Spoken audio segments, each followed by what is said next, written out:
Back here closer to home, the city of Hoover held a Patriot Day to honor the firefighters, police officers, and many others who lost their lives that day. CBS 42's Marina Bach has that story tonight. The community really coming together today to pay their respects to the brave men and women that ran into the World Trade Center on 9/11. In an effort to do that, they made time to climb 110 flights of stairs. 20 years ago, American life was forever changed. A shocking event, and it drew our country very, very close together. I think everybody here today understands exactly where they were and what they were doing on September 11th.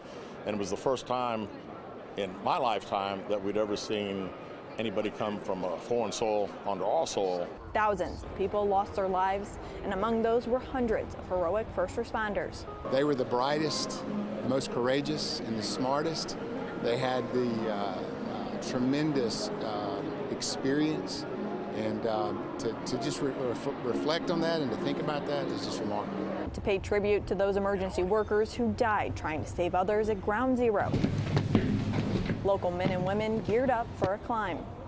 To actually do a 110-story climb to honor those that did that very climb on 9/11. I'll climb for Terry Hatton. He was the captain of Rescue 1, probably one of the most prestigious jobs in the fire service, and he died. I also climbed for Kevin Pfeiffer. He was a lieutenant on Engine 33. And Chief Pfeiffer, his brother, was the first battalion chief to be at the World Trade Center, and he sent his own brother up, and he didn't survive. So I'll be climbing for those two guys. Organizers sharing with us that the climb, as well as the ceremony taking place here in Hoover on 9/11, is going to be a tradition for years to come. In Hoover, Marina Bach, CBS 42 News, local coverage you can count on.